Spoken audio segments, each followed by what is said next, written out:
Я вас приветствую, дорогие друзья. Вы смотрите мою авторскую программу «Политика» с Георгием Ялганжи. И сегодня я буду беседовать с интереснейшим человеком, доктором биологических наук, нашим соотечественником, одним из лидеров гагаузской диаспоры Беларуси Иваном Кыса. Иван Степанович, добро пожаловать в Гагаузию. Я очень рад вас видеть сегодня. Добрый день. Иван Степанович, вы очень часто приезжаете к нам в Гагаузию, практически каждый год. Вот с какими чувствами заехали в Гагаузию сегодня, когда приехали? Какие чувства испытали? Ну, как всегда, я жду встречи с своими земляками, с Гагаузией, с радостью приезжаю постоянно сюда.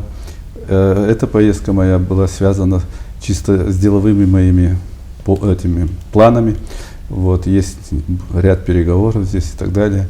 Приезжаю сюда с огромным желанием и очень сложным чувствами уезжаю, с желанием вернуться как можно быстрее. Вы не пропускаете ни одно крупное мероприятие, будь то инвестиционный форум, будь то Всемирный конгресс гагаузов. Мы каждый раз с вами встречаемся. Ну вот я хотел бы вас спросить, вы родились в селе Красное Тарутинского района Одесской области в 1959 году. Да. В раннем возрасте поехали учиться в Москву. Да. Как вы оказались в Беларуси, расскажите, пожалуйста. Ну, я после армии попал в очень интересное учебное заведение в Москве. С армии меня туда направили на учебу. И университет дружбы народов имени Патриса Лумумбы, он второй университет в Москве был тогда, после МГУ. Вот. У нас там было 7 тысяч студентов, 450 национальностей и более чем из 100 стран. Ну и один гагауз был, это я. Вот. И после окончания я увлекся наукой, поступил в аспирантуру, и там произошли мои знакомства с белорусами. И такой известный очень белорус, как дважды Герой соцтруда Бедуля Владимир Леонтьевич, председатель колхоза, он был известен на весь Союз, меня затянул туда, пригласил, затянул, я так называю, потому что это был неоднократный разговор, и поменял мою судьбу и стал, по жизни стал моим крестным отцом. По его приглашению меня туда направили работать, я там остался, и вот уже с 1989 года там живу. Иван Степанович, в конце 80-х годов юг Республики Молдова, юг Украины, так называемая Бессарабия, там, где проживают компактно гагаузы и болгары, этот регион считался одним из самых процветающих во всем Советском Союзе. Не секрет, что в других регионах Советского Союза нам завидовали нашему уровню жизни. Здесь были крупные предприятия, прежде всего сельхозпредприятия.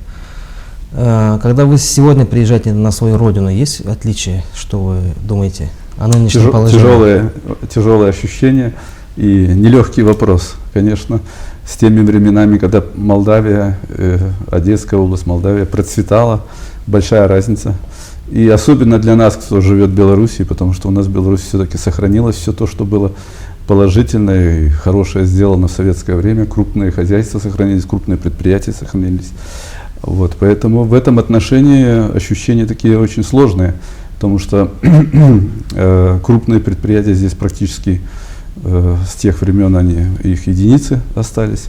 Вот. Но тем не менее люди пытаются каким-то образом создавать что-то новое, и это радует. И я сейчас веду разговоры о том, что что-нибудь в области животноводства здесь создать, типа селекционно-генетического центра и так далее. Поэтому надеюсь, что будет меняться в положительную сторону. Гагаузская диаспора в Беларуси, есть ли она и какая численность этой диаспоры? По официальной статистике нам очень легко запомнить, нас 222 человека. Ну, это тоже немало. Да, немало.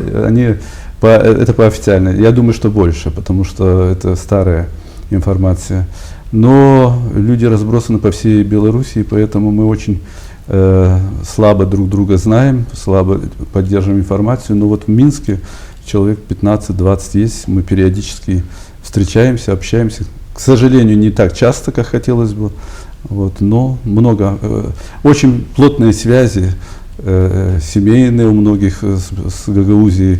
Белоруссия и Гагаузия имеют очень хорошие контакты благодаря и Башкан, вот Ирине Федоровне. Очень плотные контакты, часто приезжают. У вас создана какая-то ассоциация? Пока нет, пока нет. Были планы, но, к сожалению, с человеком, которым мы хотели это сделать, он умер. скоропостижно. Поэтому, ну, думаю, что, наверное, что-то будет. Будем пытаться это сделать. Иван Степанович, ну вы доктор биологических наук, как я указал выше, вы занимаетесь биотехнологиями в сельском хозяйстве, ну прежде всего в животноводстве. Если можно рассказать поподробнее о том, чем вы занимаетесь. И под вопрос маленький, я знаю, что нам отсюда из Молдовы кажется, что Белоруссия, наверное, это на самом деле так, там сельское хозяйство очень развито, применяются новые технологии. Что могла бы Гагаузия извлечь из белорусского опыта? Но что касается биотехнологий, когда говорят, что доктор наук, всегда ассоциация такая, что это ученый из какого-то учебного заведения или научно-исследовательского учреждения. Я, к радости своей, не работал в таких учреждениях, я работал на производстве и занимаюсь прикладной наукой. Все то, что можно применить на практике, я этим и занимался. В государственных органах различных я работал, занимал руководящие должности, но 16 лет назад я решил создать свою частную компанию, которая занимается в области племенного дела и биотехнологии. И за мою практику я создал где-то 5 лабораторий на производстве, занимающихся биотехнологией.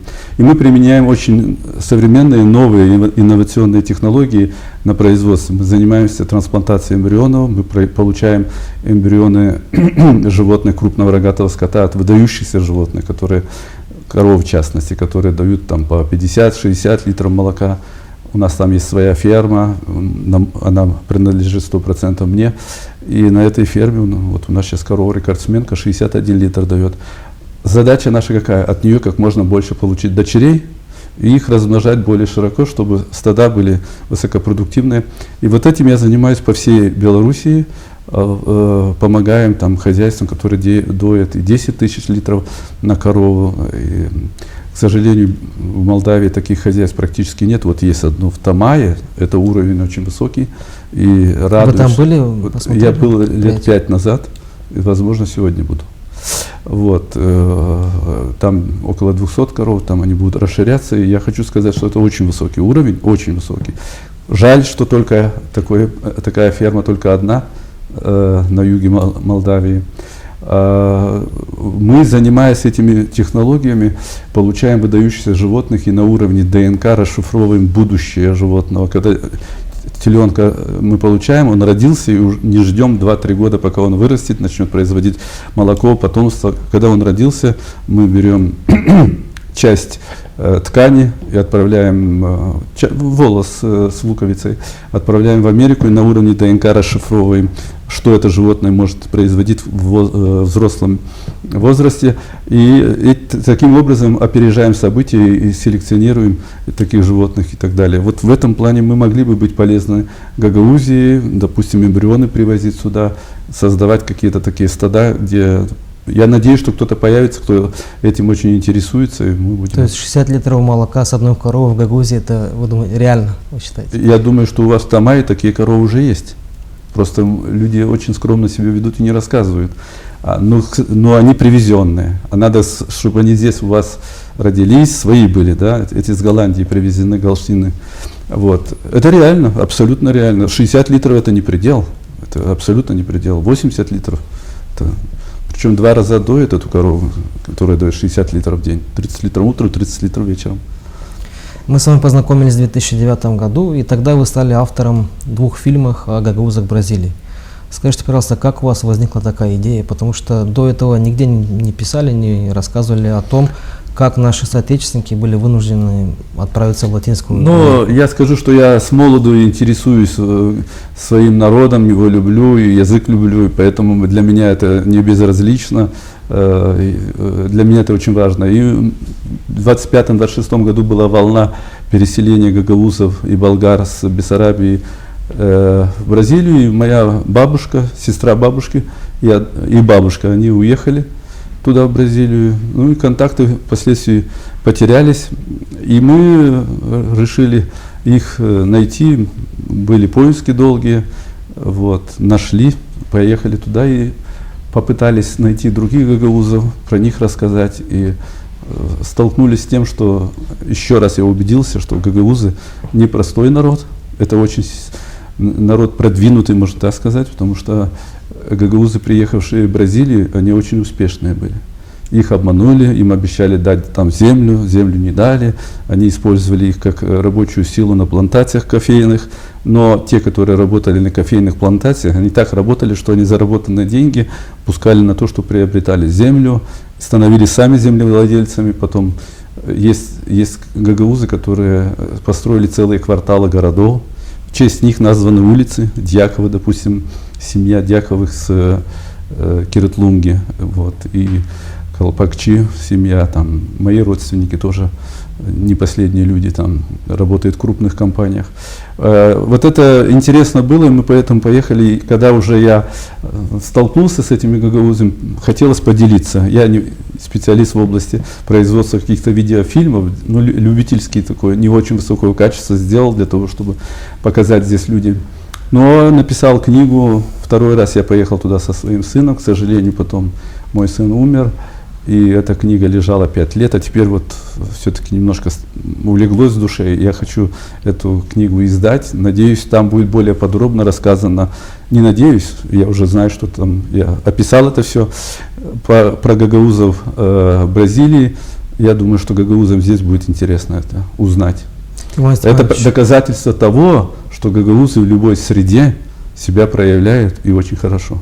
Иван Степанович, насколько я знаю, у вас в Чодорлунге есть родственница, ваша тетя, которая родилась в Бразилии. Это уникальная история, если можно рассказать об этой истории. Это, значит, бабушка наша уехала туда, в Бразилию, потом прожили там они лет 5, там родилась, она там замуж вышла за гагауза, опять же, за гагауза из Гайдар.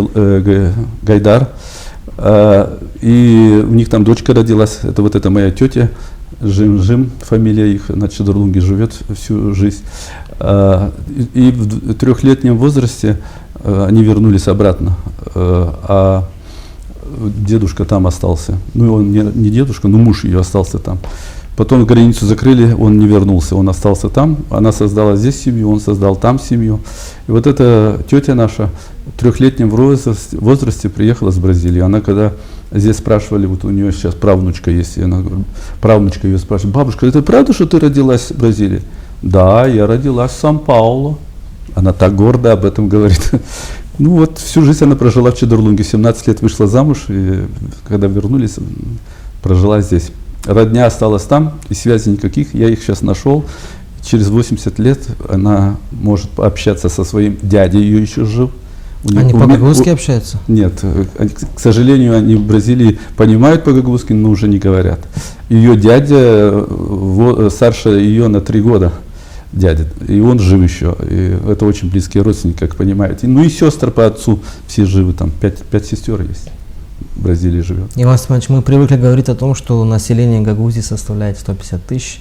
На самом деле, если посчитать, наверное, по всему миру гагаузов больше полумиллиона, наверное. Я думаю, да, значительно больше, учитывая смешанные браки и учитывая детей, которые себя уже видят другими какими-то нациями или народами.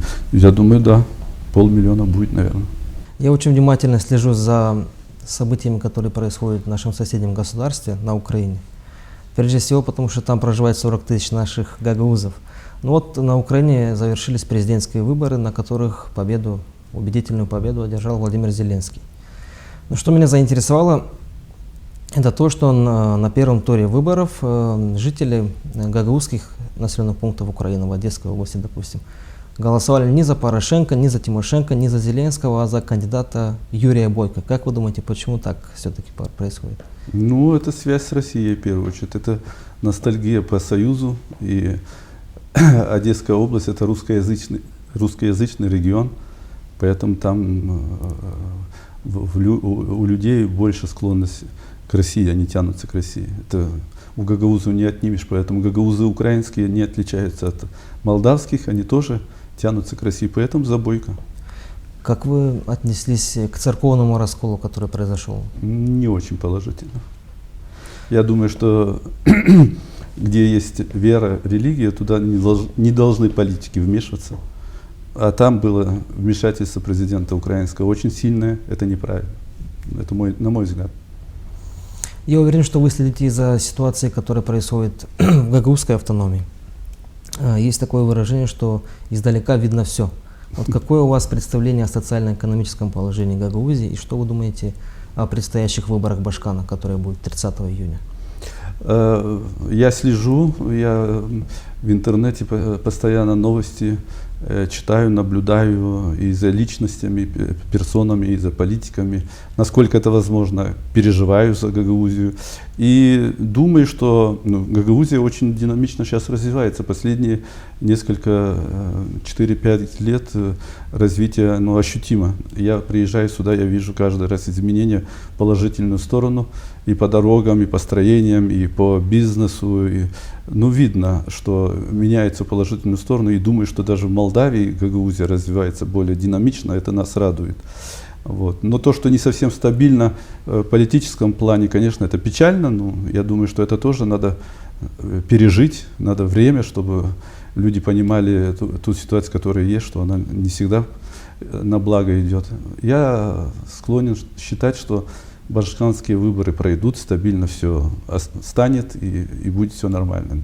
Я так надеюсь.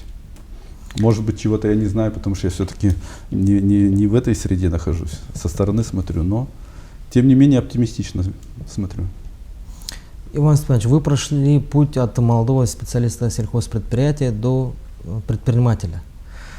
Прошло 28 лет, как распался Советский Союз. Конечно, в Советском Союзе все было бесплатно: образование, медицина, другие какие-то вещи социальные. Но не было частной собственности.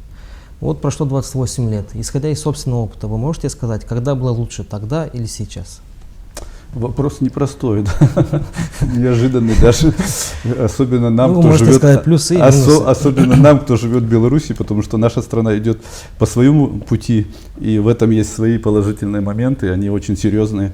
Поэтому, но я как биолог, как генетик должен сказать, это мое мнение, да, в любом случае, с точки зрения природы человека, частная собственность должна стоять во главе угла. Без этого, это везде так. Это генетически обусловлено.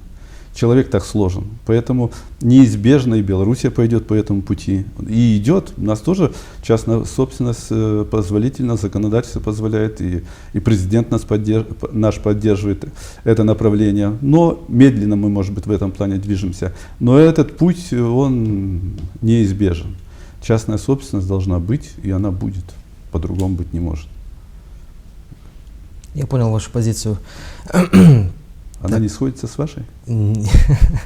Нет, я согласен с вами. Я считаю, что когда есть конкуренция, тогда рынок развивается быстрее. Да. И тогда качество товаров тоже гораздо лучше. Это мое мнение. Но, конечно, нам здесь интересно смотреть, когда в Беларуси полный порядок, когда нет конфликтов политических, в том числе, когда нет политических проблем, наверное, и в экономике и стабильность есть. Да, естественно. Иван Степанович, в конце моей программы я по традиции задаю вопросы, так называемые блиц-вопросы. Я попрошу вас максимально откровенно на них ответить. Какая страна для вас является родиной? Гагаузия. Гагаузия — это не государство. Автономия, да. Моя страна — это и Украина, и Молдавия, и в первую очередь, конечно, это Беларусь. Как вы относитесь к идее объединения России и Беларуси в союзное государство? Я считаю, что каждое государство, каждый народ должен жить в своей квартире. То есть отдельно должно быть. Владеете ли вы белорусским языком? Удалось ли вы К сожалению, нет. Но белорусов ругаю. Белорусы не говорят на белорусском языке, так как и гагаузы не очень стараются. Надо любить свой родной язык, говорить на своем родном языке. У нас не очень распространен белорусский язык, поэтому я не изучил его. Вы предприниматель. Если бы у вас был достаточный капитал, то вы бы инвестировали какие-то средства в Гагаузию? Если да, то в какое направление? Я бы с удовольствием инвестировал. И, конечно, в то направление, в котором я силен. В первую очередь, это животноводство, племенное животноводство. Как вы думаете, Гагаузия интересна для туристов? Вы бы привезли сюда своих белорусских друзей? Я думаю, очень интересный регион для туризма, и думаю, что люди и сейчас приезжают с удовольствием. Нам здесь, в Гагаузии, есть чем похвастаться, это однозначно. Я более чем в 50 странах был, и я считаю, что просто мы еще недооцениваем свои возможности. Что бы вы показали своим друзьям, если приехали бы с ними вместе сюда? Что бы я им показал? Ну вот даже дорогу с Кишинева до Гагаузии, это просто сказка, на мой взгляд. Вы считаете? А потом, я имею в виду не дорога, а асфальт, а обзор, то есть природа, время года сейчас прекрасное. Конечно, я бы показал гагаузскую душу, каким образом это сделать.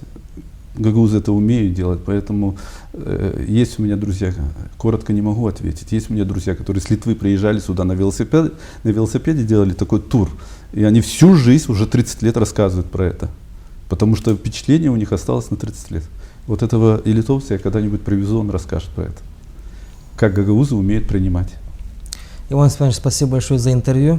Я вам желаю успехов. Вы сказали, что планируете выпустить книгу. Я с удовольствием буду за этим следить и надеюсь получить эту книгу в подарок. А зрителям программы я хотел бы сказать спасибо за внимание. Подписывайтесь на мой канал в YouTube, ставьте лайки и пишите комментарии. Всего доброго. Спасибо большое.